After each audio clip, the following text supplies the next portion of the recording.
Get your life back to normal. Lonnie with restoration. Well, There you are. So how are you? I'm good. I'm driving my box truck, so you got a lot of background noise for a few more minutes. No worries. Cool. How's your day been? Busy. That's good. I left the job early to talk to you. So you should feel special. I feel so special. Warm and fuzzy inside. You have no idea. Yeah. Yeah, how you been? Yeah. How was your trip last week? Oh, last week was a blast. It was great. Where'd you go? It was great. We went to Carlsbad and then went to Lake Arrowhead.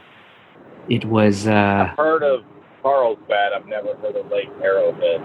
Yeah, so Carlsbad, we were just right next to the Legoland theme park, which obviously isn't operating at this time, but we stayed at a resort nearby that we had spent some time just not too long ago. But we went back for my son's birthday. They have a nice pool sort of situation going on, a lot of space. So, yeah, we did that. And then Did they let you go outside? Oh, yeah.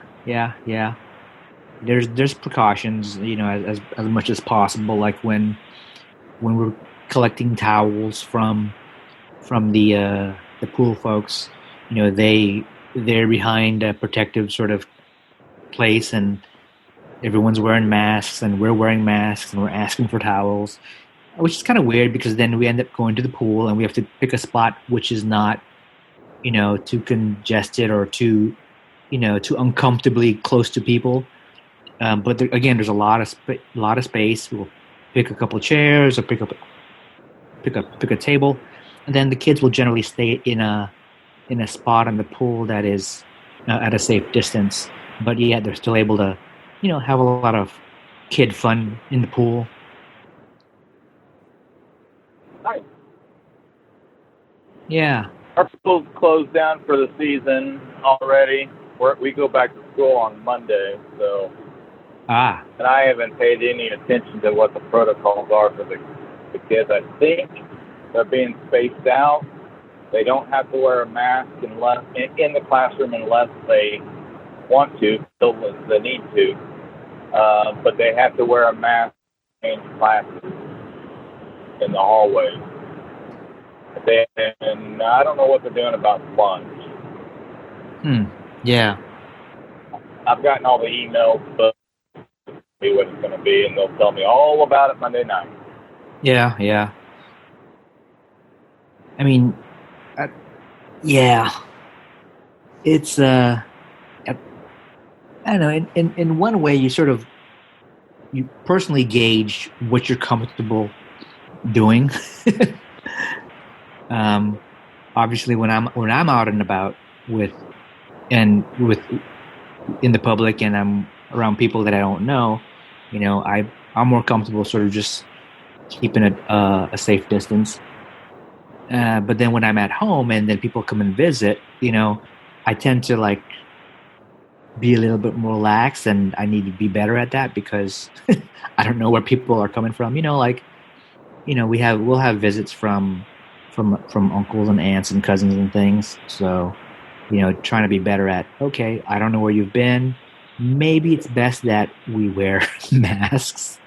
It feels weird, but that's probably the safest thing to do. Right. School has started. This week today wraps up the end of the first full week. Oh, they started Monday?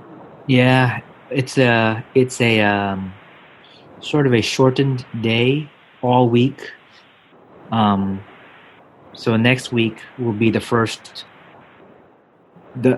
week on the regular sort of remote learning schedule. Yeah. Wow. It's wild, man. I mean, yesterday I took a moment and I realized everybody was on a computer on some sort of meeting. And I'm glad I don't have Zoom meetings. That's 5 people in the house. My daughter is sitting on her desk doing her thing, and then each of the boys are in their rooms on their desks with the computers, and my wife and I are we're doing our thing. Yeah, you're doing your thing. Checking brownies in between meetings. Checking brownies. Yeah.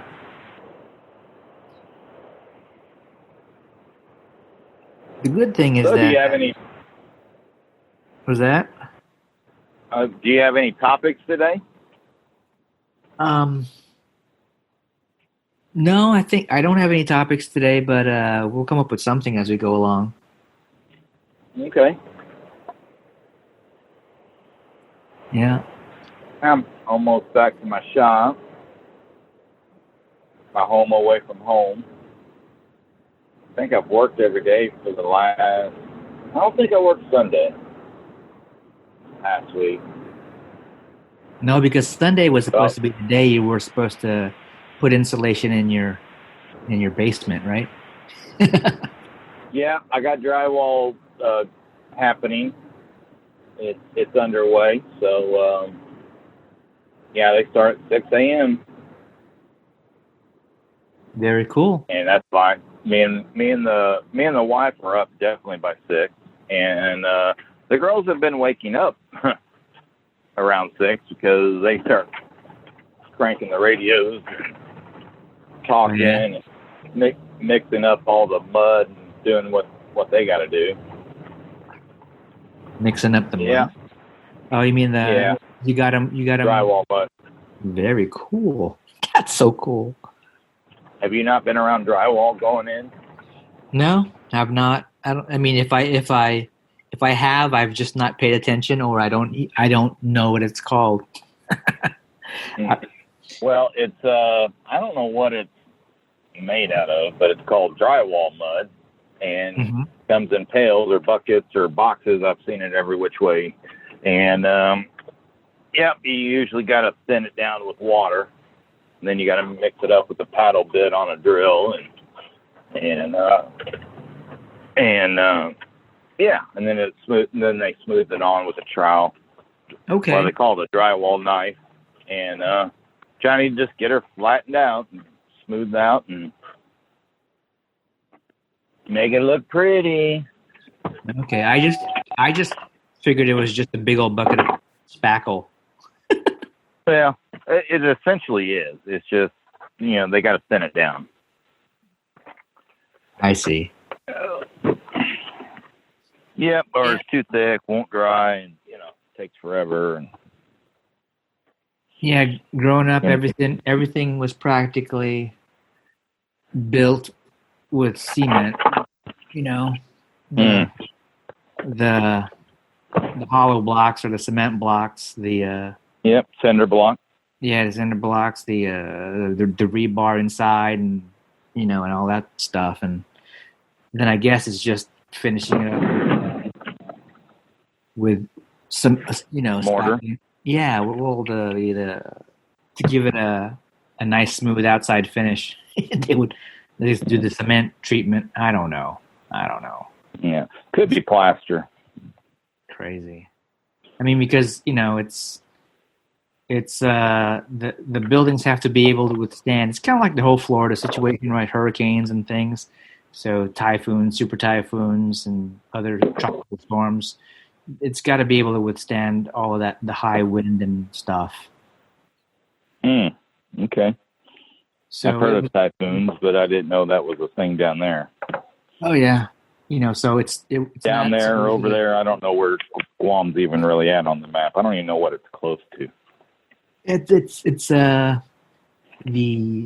Western Pacific. It's the most western presence of the U.S. So we're looking like north of Australia at some point, and if you were to intersect the Philippines, from the Philippines go east, and then from Australia go go north, somewhere around there where those two lines intersect would be the Mariana Islands, and Guam is one of the islands in that chain. So Guam is Guam just that one island? When we say the territory of Guam, is it just that one island or all the islands? It's just that one island. And then the other islands in the chain, they're part of some sort of Commonwealth Northern Mariana Islands. So I don't know. Yeah, I should know, but I don't. So why has Guam never become a state? I don't know. I mean, what? Who's calling? What? Okay. Can you hold on 2 seconds, please? Yeah, go for it. All right. So let's see. I'm digging up some stuff. I was trying to find what those earbuds were that our friend Vinny was talking about on his podcast. Hello, where is it? I guess his sponsors on his podcast are different per episode. Let's go. Let's see. Let's go check. Episode 1649. Who are their sponsors? Nope, not that one. Let's try episode 1648. What are the sponsors for that episode? Nope, it's not there. 1647. Let's keep going down the line. Nope. Maybe they're not. Well, maybe they are sponsors. Yeah, it's gotta be this one. No, it's not. I have yet to listen to that episode. Vinny, our friend Vinny, interviews J.P. Sears. That's gotta be good. Okay, let's go try this one. 1645. Nope. Man. Hello. When you're hiring someone to clean your carpets, you're probably assuming that they're using better equipment and better cleaning solutions than you would.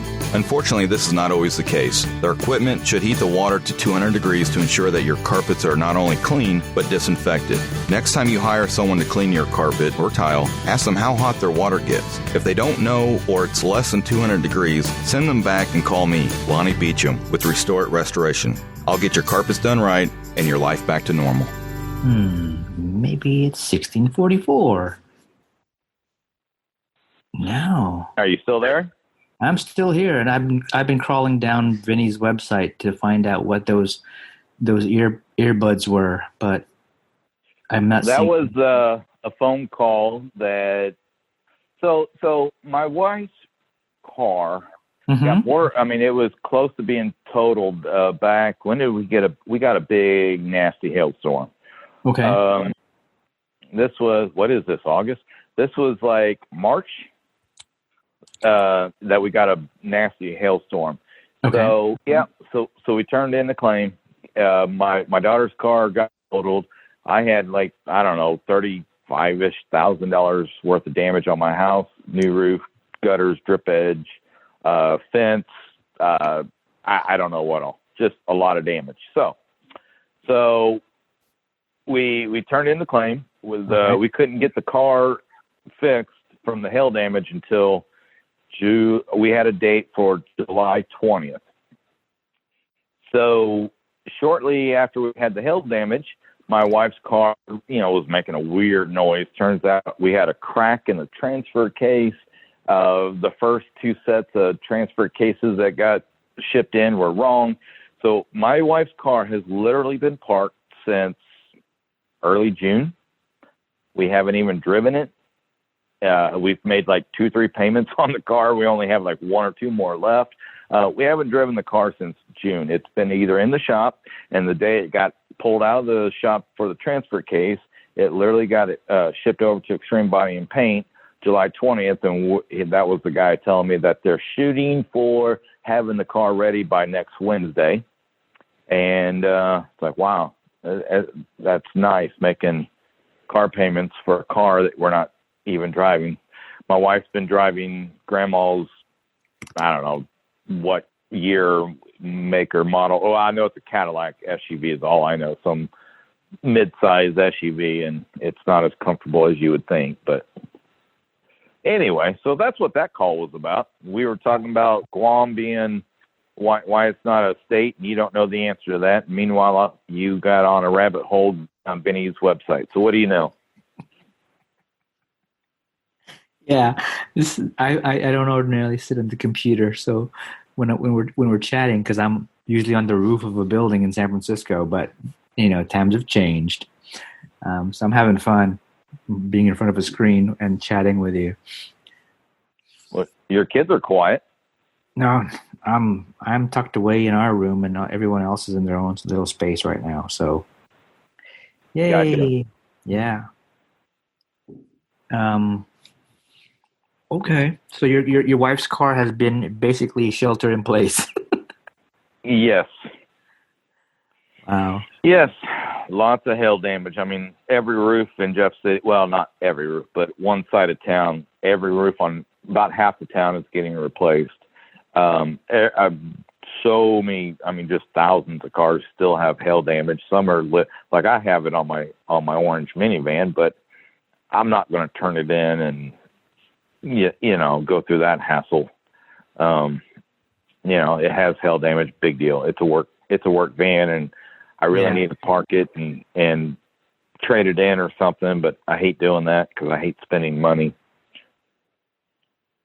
So, I'm thinking like golf ball size hail. Is that sort of what the situation is? It was bigger than golf ball. Oh, It was softball size. Oh, geez. It was pretty scary to sit in the house, and it sounded like just boulders just falling all over the house. And it's like, oh, I just knew that we were going to go out in the daylight and see lots of damage. And sure enough. Does any of that sort of natural disaster result in you getting work, getting jobs?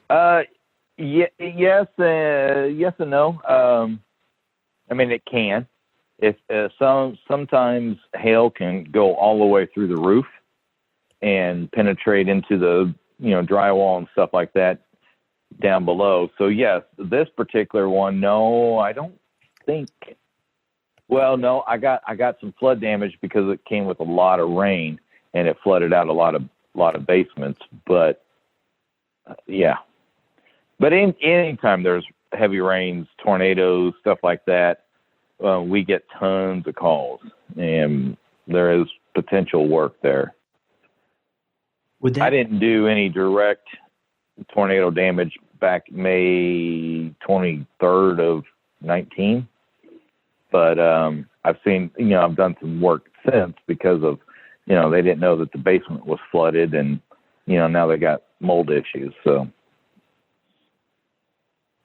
So would something like that be considered a catastrophic situation? Meaning from the insurance company, or? Yeah. Well, insurance companies have what they call it CAT adjusters. That's short for catastrophic adjusters.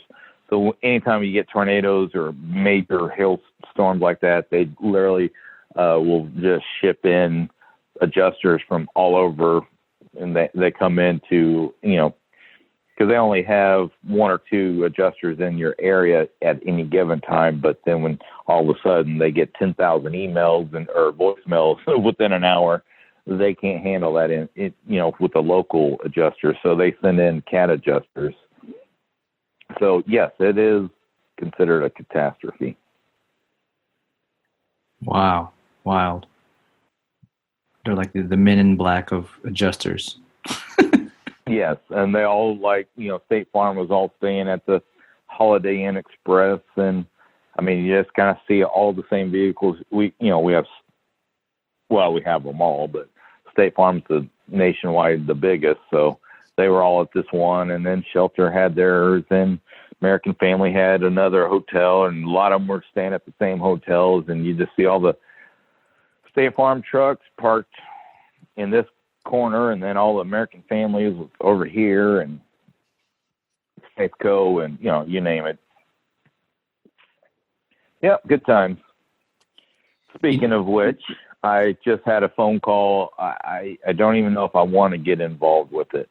Some guy called me about putting together a bid on some tornado damage that we had May 25th of 19, and he's been getting jerked around by the insurance company and the attorneys, and he lives in a condo, and I can tell anybody that will ask me. Obviously, I don't tell this guy that's calling me to try to help him out, but condos are like the worst investment you can make. But anyway, he has a bunch of mold, water damage, you name it, on 3 levels, and the whole south side needs to be taken off from the siding in, including the drywall and the insulation, and he's needing bids for doing all this, and it's been in litigation, and I don't want tied up and strung out and forever and not get paid, and then have to go get my attorney to sue his attorney. And I don't know if I want to get involved with that or not. I see. So yeah. I'm digging up questions on the internet. It's so cool. You want to take a few questions? Sure. All right. Maybe it'll result in some cool stories from Restore It Restoration. And some of these things I'll know, but for the next listener who decides to listen to the podcast might be curious. So these are water damage questions. Okay. You ready? Sure. Okay. What happens and what are the effects when water floods my home or business? Is that a question or a statement? That's a question. What happens and what are the effects when water floods my home or business? Well, what happens? Water seeks the lowest level, so it will migrate to. If it's a slab home, it'll find the shallowest spot of the concrete on the floor and puddle up there. If it's a multi-story home, it'll just migrate all the way to the basement. Left unattended, water will delaminate carpet. It will cause mold, cause rot. It brings in pests, because they're always looking for a water source. So if you leave it unattended, mold jobs almost always coincide with termites. And, water left in the house will, cause indoor air quality issues. It will, cause mold. It will, just be muggy. It'll cause your air conditioner to work harder in the summer. It'll just make it very unbearable if you don't know that water's in there, or you don't care, or don't notice, or it's a vacation home. When you open the door, when you have water damage in your home, and the first time you open your door, you know it. You smell it. You feel just that sticky, wet, humid, atmosphere. Then you walk in and go squish, squish. In fact, yesterday I get a call from a plumber. He had a fitting mishap happen on a brand new home. The husband and wife, I don't know all the details. I've never met them. Brand new home. Story is he has never seen the house. He works for months at a time somewhere, and then he's home for a month, and he's gone for 2 months. So he's never even seen this house. And he walks in yesterday to look at his house and plan on moving in tomorrow. And by the time I left last night, he had no kitchen cabinets. He did not have any flooring, did not have any baseboards. And now he has a lot of drying. In fact, all my drying equipment sitting over there. Oh boy. And a lot of, I had to poke holes into the sheetrock down at the baseboard level and to pump air through. his garage is wet, master suite is wet. It'll include the decent-sized master bedroom, walk-in closet, master shower or bathroom, linen closet, his 2-car garage, his mechanical room, a very small hallway, a coat closet, his whole entire living room, his whole entire kitchen, down the hallway, into his laundry room, into another bathroom, slightly into another bedroom, and yeah, that's it. Wow. Basically, not a lot happens when there's water damage in your home or business. Oh my God. Yeah, and and if it's a business, think about where is everybody's CPU sitting on the floor under the desk, and then a lot of people work in cube farm, in the cubicles that have all, so when we go in there, that's the first thing I got to look at is like getting the computers up off the floor, and then figuring out how to dismantle a cube farm. And then every business wants to stay in business while we're doing this. And it's not always the case. And then all of a sudden the business now has to figure out how to reroute phone lines and like get temporary, housing for employees or ship them, working at home. And now you got logistics of how to get phone lines set up and, fax machines and printers and stuff like that at some remote location. Water damage it's no joke. Yeah. The whole electric situation. Mm-hmm. Causing a ton of shorts and fires and stuff. That's not usually much of a fire hazard. If your electric system is working properly and that circuit gets wet, it should pop the breaker at the breaker box. Okay. But it doesn't always. So it's it's more of an electrocution issue.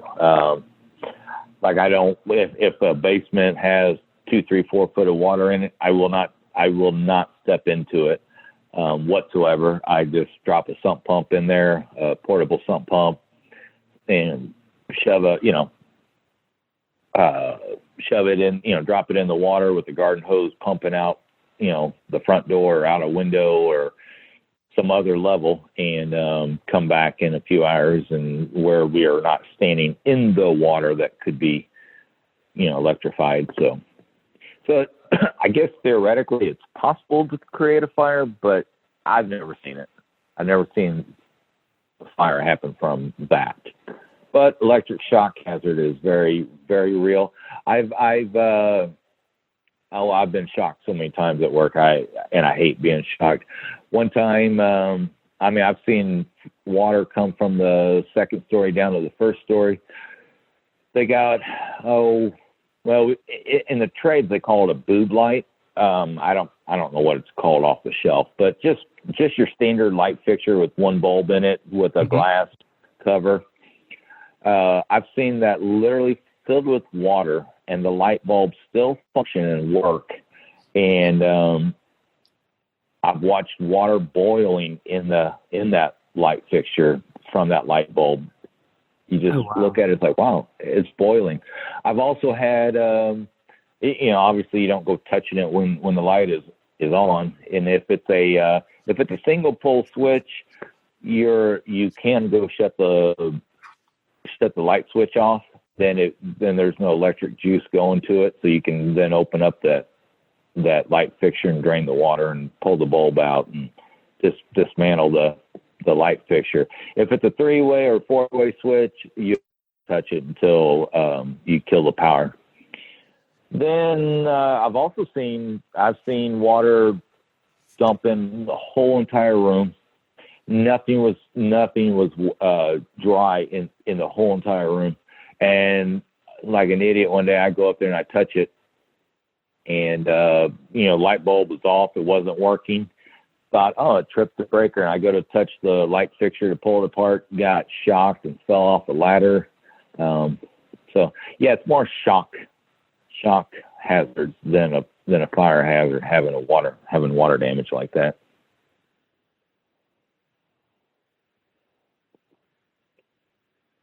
Hello? Yep. Okay. All of a sudden it got really quiet.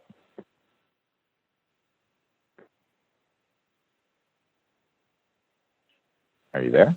I'm here. Can you hear me? All right. Yeah, now I can. So did I answer that question? Did I fluff it up, or Oh yeah, that was expand some more? It's lovely hearing you talk about damage and mold. Yeah. What other questions do you have? What else? Let's go see that. What's the follow-up? Well, why can't I clean up and dry out the damage myself? Because you're an idiot. Everybody knows that. Yeah. Well, I mean, in theory, you can, but who has when I walk into your house, like whatever you're talking about with your roof damage and the bird crap and the flashing and the roof and all that, if you would have called me out to take a look at it, I would have walked in with $4,000 worth of equipment. You don't have that as a traditional homeowner. You might have a residential dehumidifier, and everybody seems to have a box fan or an oscillating fan, but those don't move enough air in a in a high enough velocity in a controlled setup. Not only that, most people don't have the water extraction capabilities, and I can't tell you how many times I just internally laugh whenever people tell me, "Oh, you don't need to worry about sucking the water out. I got it all with my shop vac." I said, "Well, let me just see. I've already pulled the hose out. Let's just see." Nobody has the extraction capabilities, and every time somebody tells me they got all they could with the shop vac, now I'm still sucking water 4 hours later, getting it out. Okay. And then you got, you don't know the nature of water, where it flows, how it goes, ways to cheat the system, where they pull air from, when to burp. Like earlier today, even though it's hot and humid here, I was burping the house. The grains per pound were way too high inside, and it was drier outside, even though it was hot and humid and muggy outside. It was drier outside than it was inside, so I burped the house. Little things like that. You don't know, how to rewire pop a 220 outlet in to pull power to get it in there. So in theory, yes, you could dry your own house out, but who has $25,000 worth of equipment to do it and know exactly the nature and the science? There actually is called there's science to how water moves through a house. It's called psychometry, and we learn all about the gaseous state, the vapor pressures, the grains per pound, how much water weighs per pound in the air. You can give me, I don't know it offhand. I got an app for it, but I can, if you tell me your basement's, 20 foot by 40 foot long and it's 4 feet deep of water, I can tell you exactly how many gallons of water is in there. That tells me how big a sump pump or how long, and then I got to know, like my sump pump, how many gallons per minute will it pull out? The ones I use, they pull out 99 gallons a minute. So then you start figuring out how many gallons, thousands of gallons. Oh, you got 50,000 gallons of water in your basement. So then it tells me, okay, I'll be back in 7 hours, and or how, whatever it is, and then we can start attacking it. Then I also have to balance out, as a homeowner, you don't know stuff like this, but so a lot of people say, "Oh, I bet you got big gas powered ones that just suck water out of the basement in 3 minutes." It's like, no, that doesn't apply to me, because if I suck your water out of your basement too fast, let's say you got, and it's not uncommon to have 50,000, 100,000 gallons of water in your basement. Water weighs 8.48 pounds per gallon. So if you got 100,000 gallons of water in your basement, that's putting 850,000 pounds of pressure on your foundation walls. So it's pushing out. So if I go and I suck it all out in 5 minutes, now I have the risk of imploding your house and basically sucking when it's moving like that, sucking the foundation walls in and collapsing your house. That's in theory. I've never seen or heard of it happening, but I have heard of guys doing it too fast and the foundation walls shifting enough or twisting the I-beams that hold up the house, moving the support structures and stuff like that. So, in theory, can you dry your own place? Yes. Do you know all this, just top of mind, stuff that I'm thinking whenever I walk in? No.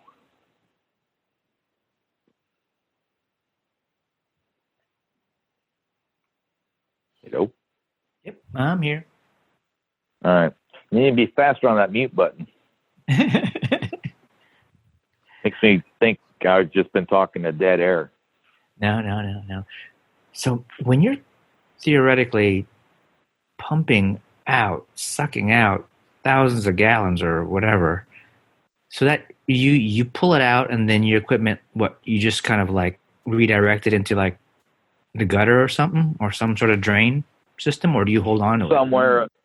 Well, no. Well, so my truck, I only have 100. I can carry 100 gallons of wastewater at one time. So if in one of those situations where you got 4 feet of water, I've seen water as deep as I've seen the whole 8-foot tall basement so full that it's coming up into the main level. That's just too much of volume for me to that. Then I actually go get like 5 or 6, 8 different of these 100 gallons a minute sump pumps, and you just got to plug them in and drop them in, and just drop them in and pump and get garden hoses, and you usually just eject it out the front door, kitchen door, somewhere, wherever the stairwell is, and just pump it outside and come back in several hours. Wow. But on most water jobs, I can handle 100 gallons at a time. Believe it or not, that's a lot of water. And now if I'm at your house and if I just come in and I'm just extracting water out of your carpet, or worst shit on earth I hate with a passion is any sort of floating floor. Sometimes I'll have to dump twice. I'll just do what I can, and when it gets too full, then we just shut her down for a minute and drain the valve right into the yard. If it's a clean, potable water break. If it's sewage water, then we got to do different tricks. We have to put it into a sanitary system or pump it into a system that I have here on site. Or if the deepest sewage water I've seen in somebody's basement was 4 feet deep.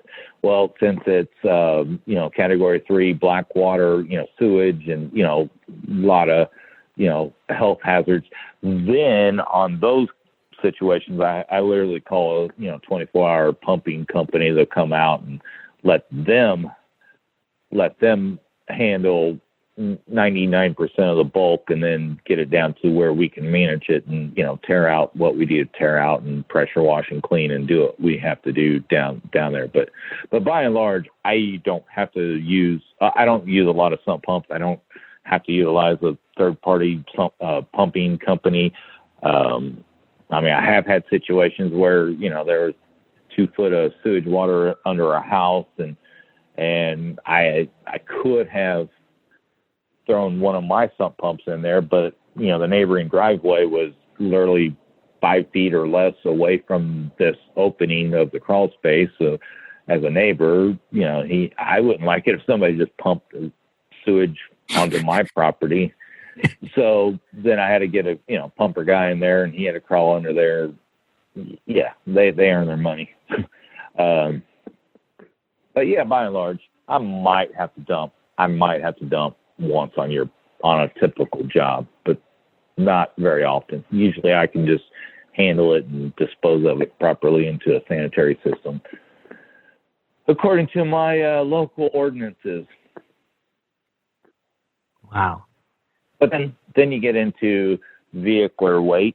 Like my main workhorse is a box truck. I only carry 55 gallons of fresh water, and you know, you got the weight of the vehicle, you know, gross vehicle weight, and then you got the you know, my machinery, and then, you know, I can be like just empty. I'm 11,000 pounds, and then so let's say I have 100 gallons of dirty water and 55 gallons of fresh water, potable water, you know, usable water. Then you know, that's 150 gallons times 8.48 pounds per gallon. You know, I just put on what is that, 12,000 or 1,200 pounds. So you got to keep some of that in mind too, but not really. I mean, it's a 1-ton truck, so I mean, it'll haul it. And I can do 90 miles an hour carrying all this weight, not a problem. Big truck. Wow. Yeah, I never would have imagined that you would hold that much liquid. Yeah, but I also have the systems where, I mean, like if I needed to, you know, if I was cleaning a ballroom, you know, cleaning carpet in a ballroom at a hotel or something, I don't have that much water capability on me, so I can hook up to an outside water hydrant and flip a switch and fill up kind of as I go, and I can use their water to clean carpet if I needed to, or if I'm needing a pressure wash, you know, 55 gallons is like a lot, and it is until you're cranking up my.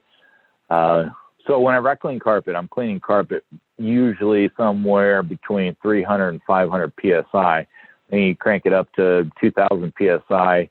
That'll suck my 55-gallon drum dry very fast. So in a sewage situation where I got to tear out everything and then come back and pressure wash everything and rinse out, believe it or not, people don't realize this, but I got to do low pressure rinsing of the bottom plates or sill plates of your stud walls to get all the filth and funk and gunk out from underneath the bottom framing in a sewage situation. So yeah, I just hook up to your garden hose, and you know, you got to pay the water bill while I do all that. But what else are you going to do? You know, nobody. Well, somebody out there probably has enough capacity on board to do it, but most people don't. Most of us don't. It's kind of funny that, you know, someone calls you to deal with water damage, but there's another type of water damage, and that's the water bill damage that happens with it. Sometimes, not typically. I mean, really, the only time I pressure wash your house is in a sewage damage situation. Then I got to rinse off, you know, I go, you know, 12 inches up higher than the known, you know, where the markings are at on the wall. That's the only time I have to pressure wash your basement. And then I got to be able to extract and, you know, pick up my water. I can't just leave it in your floor. Yeah. Yeah, there's a lot of moving parts immediately when you call a guy like me about water damage. You know, a lot of people think, oh, it ain't that big a deal. It'll be easy. Just suck the water. And then I show up and it's like, oh no, it's actually under your laminate floating floor from one side to the other. Wow. And it all has to come out. And then I'll tell you what, so I hate this. I hate any floating floor. And now they've come out, manufacturers gotten kind of, I don't know what the right word is. The pergos and, you know, all the floating laminate floors used to be basically cardboard. And well, it gets wet and swells and you can't do anything. So the industry has come out with waterproof. I've even heard it. I heard it this week talking to a flooring company. This waterproof laminate or waterproof floating interlocking floor. And if water damage ever happens, no big deal. Water can't get under it. And last night I had to pull out, 1,400, 1,800 square feet of this same kind of crap as I'm standing in water. And it's, so I shot a video sent it to my flooring installer friend I'm like, this is why I hate this stuff.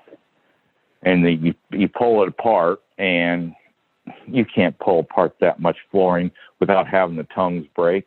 And once you start breaking more than what you have left over, now you just got to scrap the whole thing. Yeah. I hate floating laminate waterproof floor. And okay, so the floor is waterproof, and so that everybody thinks, oh, water can't get under it. Wrong. I know for a fact. I got a video of it last night. I got pictures of it from last night. It happens every time, and I have to pull it out.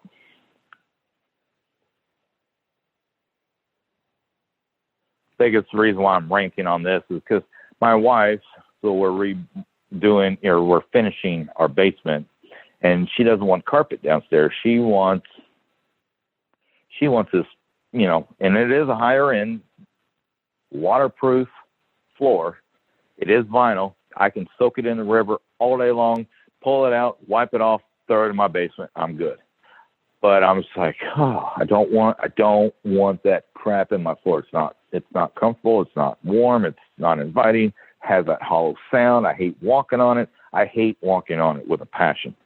But I don't say anything to my friends and family and neighbors and customers that have it, but I really hate it with a passion. My wife is wanting to put this crap in my basement. And I was like, now all of a sudden I went from wanting to raise my deductible outside of a fire or roof damage. I can handle everything inside. If it was carpet, I could, dry it out, no problem, and be fine. Well, now all of a sudden I now have to, if we ever have water damage, and we've already had 4 in like 40 days, or 35 or however long. We moved in July 11th. I've already had 4 water issues in my own brand new house. I've already had 4 water issues, 2 of which hit the wood framing in my basement. And I'm not real happy with the idea that I might potentially have to pull all this out, replace every bit of it, hire a guy, now all of a sudden I got to turn in an insurance claim to handle my own basement. And that's why I'm a little ranty about this, because this is about to come into my own house, and I just hate it. Hate it with a passion.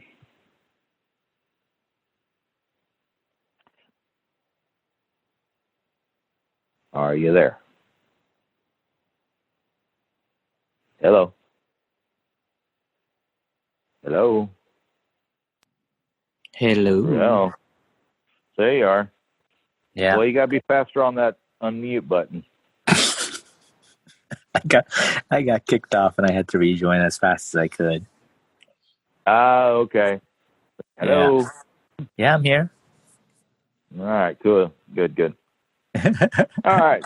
So did you hear, how much of my rant did you hear about laminate floating waterproof floor? You despise it. Yes, the floor is waterproof, but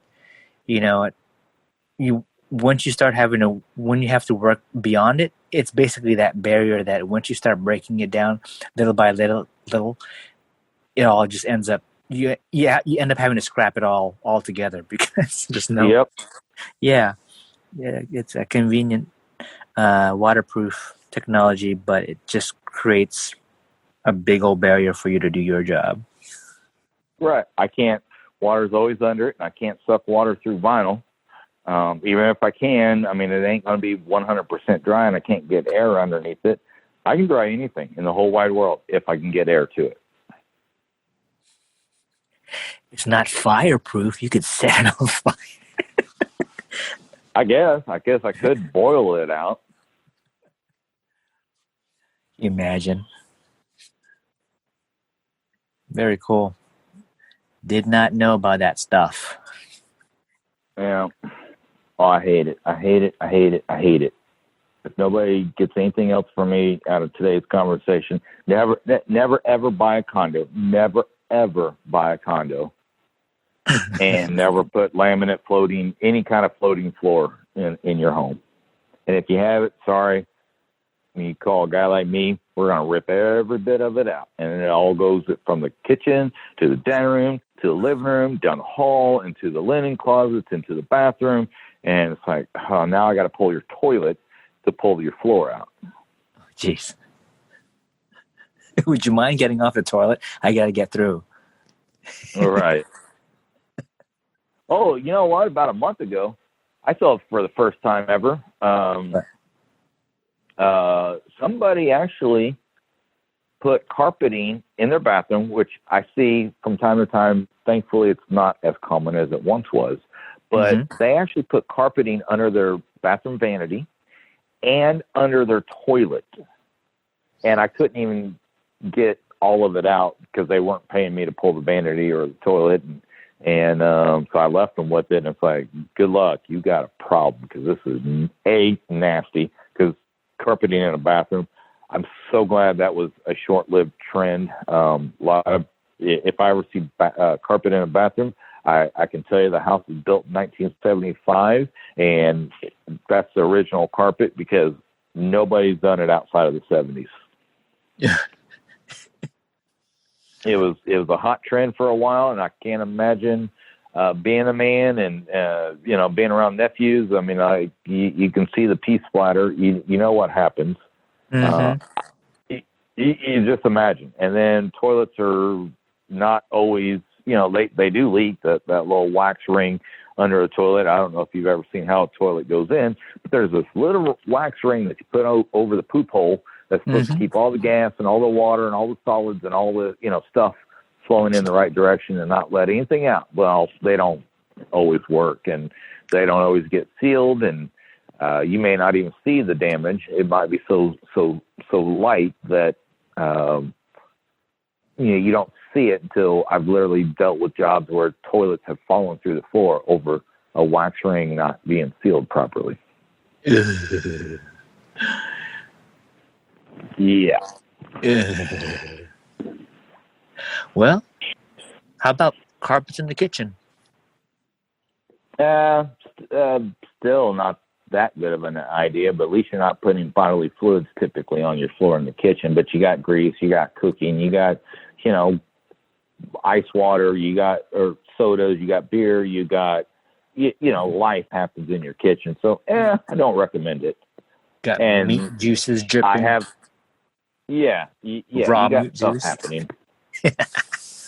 Right. So it's not a good idea. It's not that common, even in the 70s.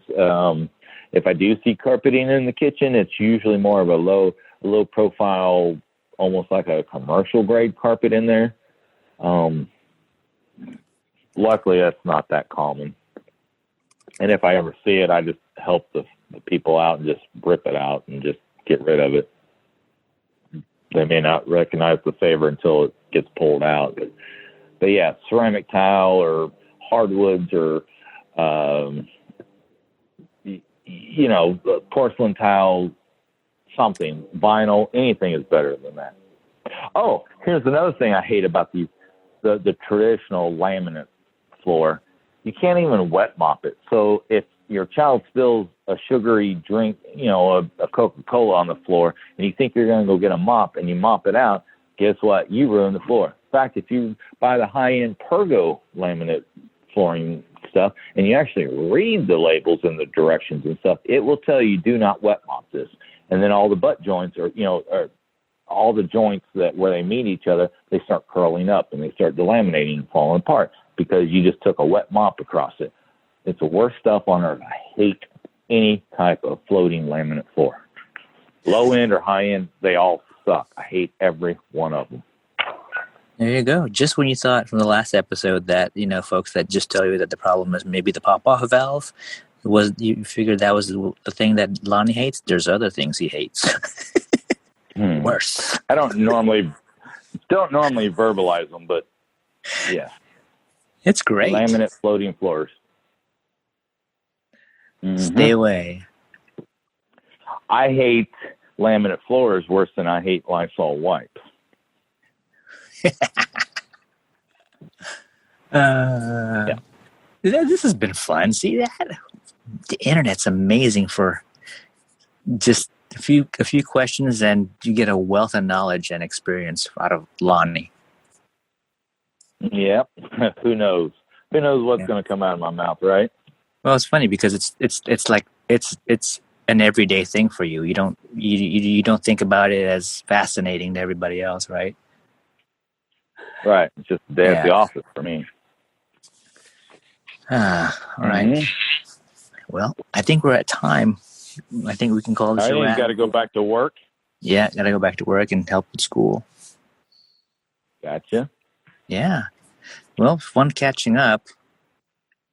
Mm-hmm. Yeah? Yep, always. Yeah, and I'll catch you next week. How about that? Sounds like a plan to me. See you all later. Thanks for listening, all three of you. Yeah. This is Lonnie Beecham wanting to tell you to get your life back to normal. That's a wrap. Bye.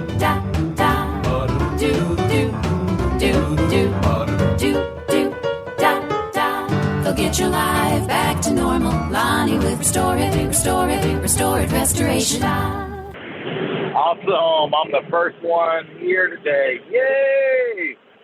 Hey, guys, gals, Melody, Jackie Jones, Megan Hawks. I don't know who else listens. Maybe Kurt Limpers. Anyway, I'm driving my box truck from the job, trying to get to my warehouse space. So I hope I sound okay. I'm just rambling here.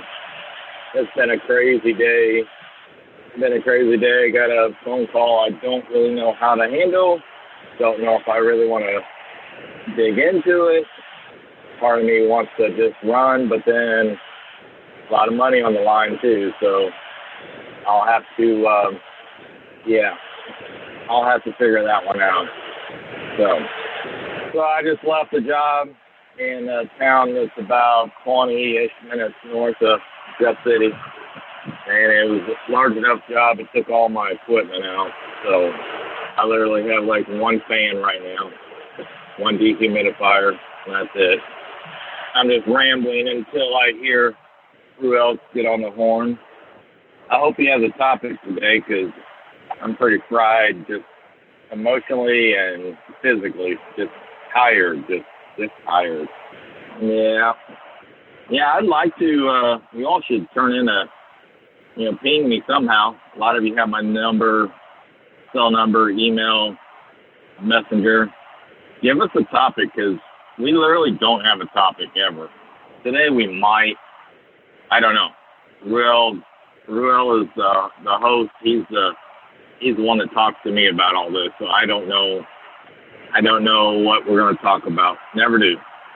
But if you know me very well at all, I have stories upon stories, and I forget them all. I know they're kind of cool to other people, but to me, they're just another day at the office for me. So I haven't dealt with anything too cool lately. I am putting together a mold bid in a town about an hour north of me. That one has potential to be dramatic. They've lived in the house for 45 years and pretty cluttery. Not cluttery. I shouldn't say that. And everything they own is going to have to get pulled out, packed up, off-site. Going to have to drop the lids. In case you don't know, that means ceilings were cut out. They think they might have asbestos, so I must put the house under negative pressure, do all the asbestos protocols, scrape the plastic, 6 mil plastic, fire retardant plastic across the walls, across the floor. What's up? Are you there? Mic check. Hello. Yeah, are you there? Let me check my settings. If you hear me, I'm testing. Yeah, I hear you. Check my settings. All right, let me switch. This is how the sausage is made, folks. What's going on? Ruel, can you hear me now? Testing 1, 2, 3. Can you hear me now? Ruel. There you are. Can you hear me now? I can hear you just fine now. Thank you. All right, I had to switch earbuds. I'm driving my box truck about another 8 minutes or so. So I've been rambling for about 5 to 8 minutes on my wireless earbuds. So that probably didn't get recorded. I don't know. Maybe it did because you were logged in before me. But yeah, I was fiddling with my Bluetooth earpieces as well, and I gave up. So, the hell with it. I may have to order one of those units that Vinny's been marketing on his podcast. Those wireless ones. See what those are like. Yeah, I forgot what they're called though. What was that? I said I forgot what they're called though. Yeah, what the hell are they called? I'll have to hear it more. VinnyTortorich.com. This has been another Coffee with Heavy Cream production.